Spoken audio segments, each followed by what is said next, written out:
Hello everybody. Today in Firefall, we're going to be looking at the new PvE progression now that they've added Tier 3 and Tier 4 gear. Back when they revamped all the gear we had and added durability, it was a very scary time. We looked at the new Tier 1, Tier 2 gear and compared it to stock gear. It just wasn't worth it. Especially with the durability costs, it didn't seem like there was any reason to do any crafting whatsoever. So now what we did is just find ways around having to use gear for tougher missions.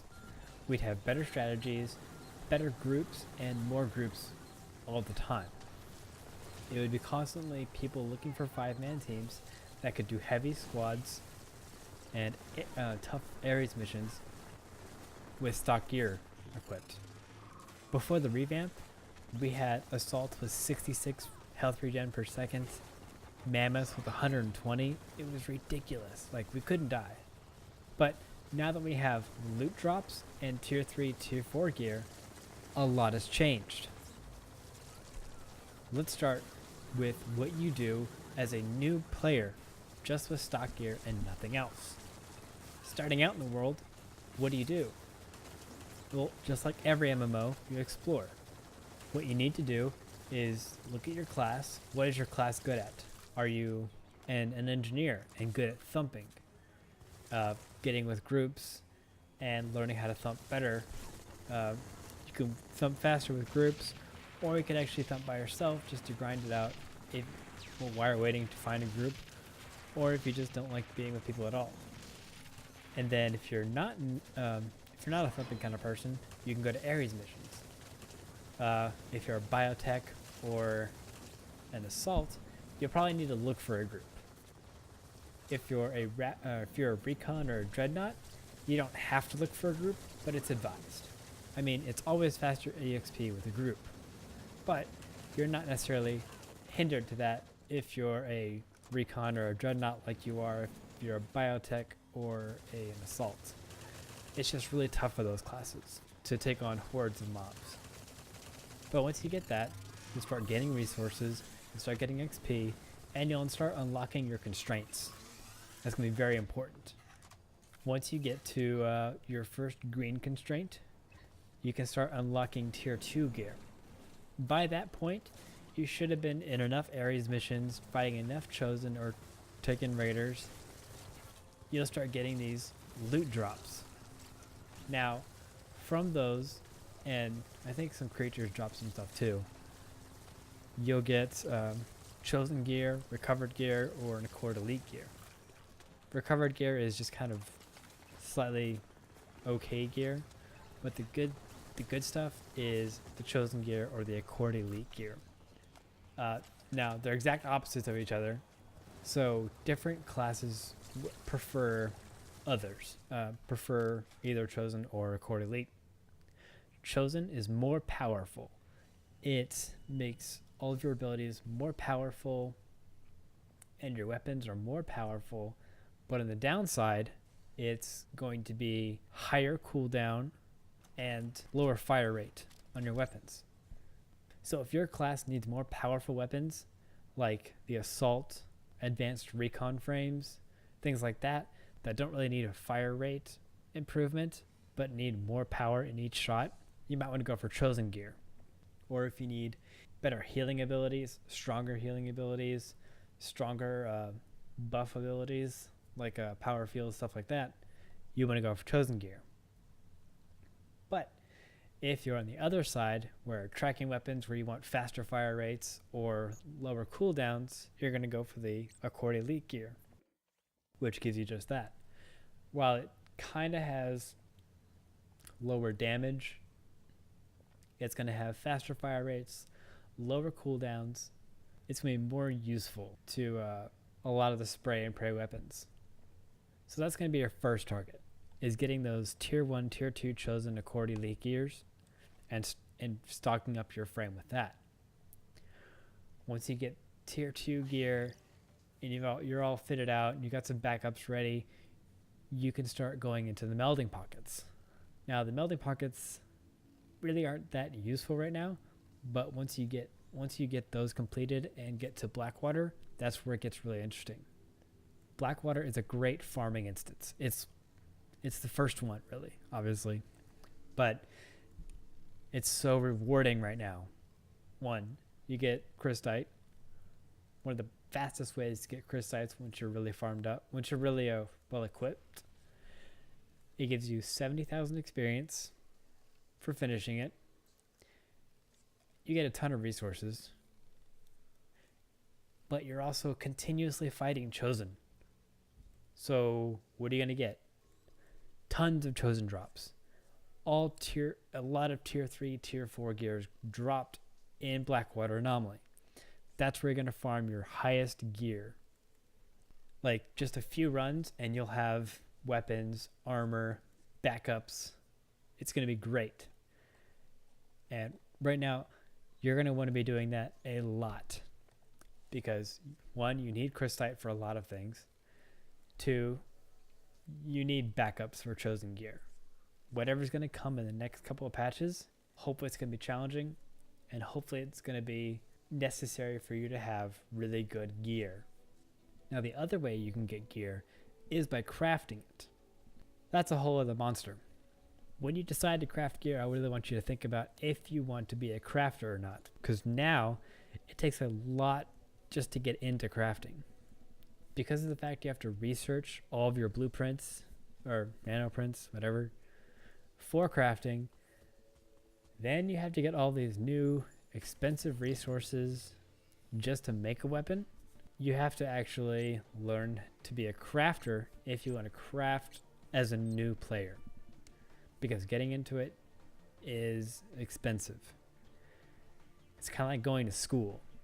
You're going to spend a lot of money getting into it, but once you're actually able to do something with it, you can start selling back to the market all of your progression that you've done. You can start selling gear for 20,000 profit, maybe even better if you already have minerals, and you'll start to see money coming back in. But right now, if you're just trying to craft for yourself, that's a little bit too expensive.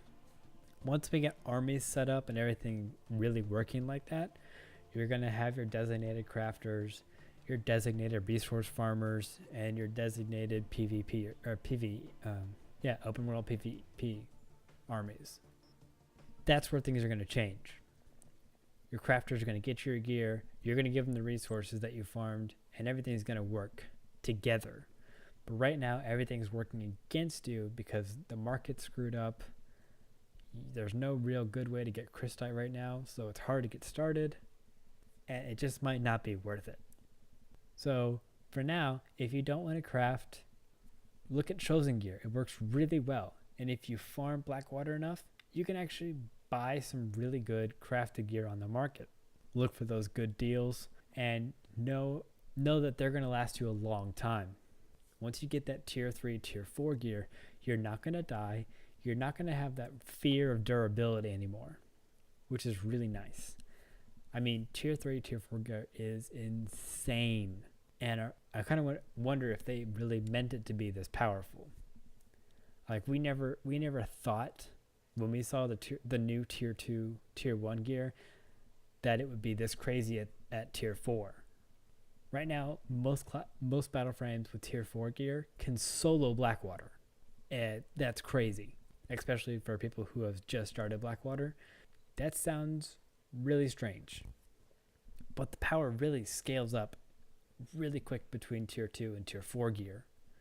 And I'm really interested to see how Red 5 feels about this.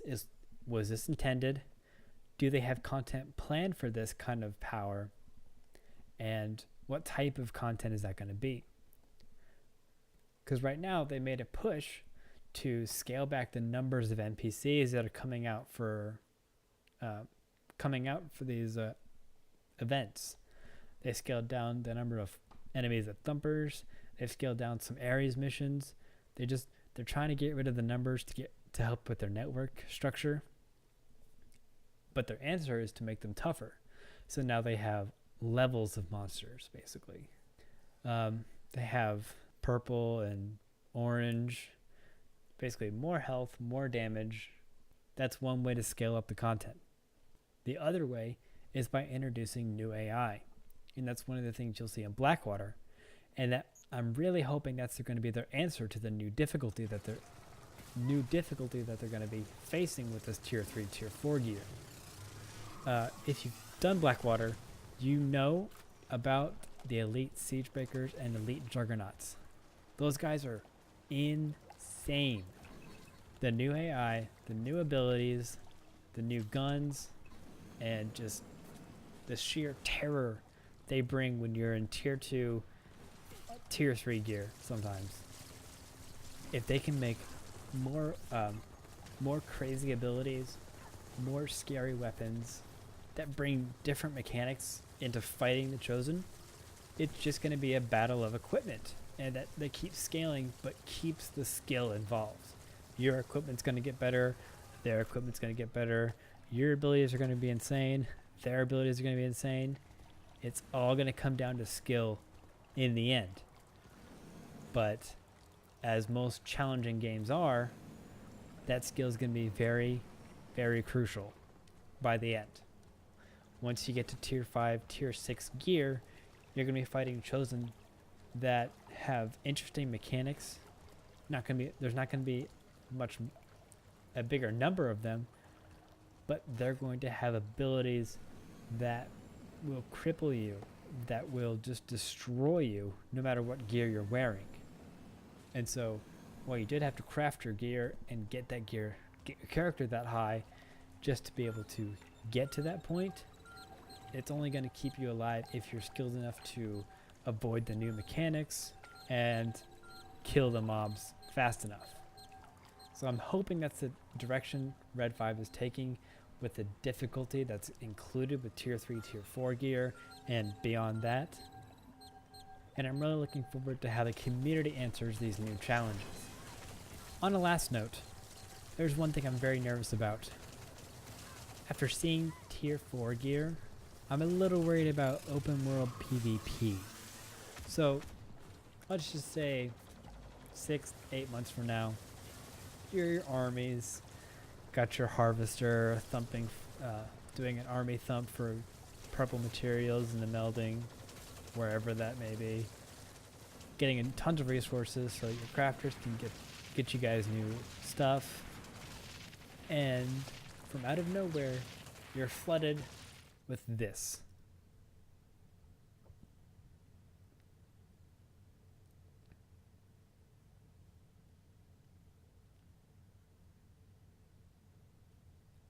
That's scary.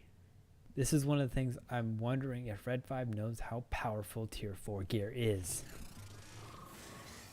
And if the community is going to be, if the community is going to start raging against them, asking for PvE balance, that's going to be very strange.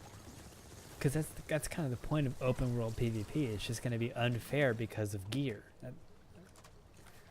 But we'll see how it works, I guess. I guess we really haven't seen all of the classes tier 4 gear and see how well it works, but seriously, I could just imagine a Raptor and a Nighthawk, both with HKMs, taking out an entire army without even being seen.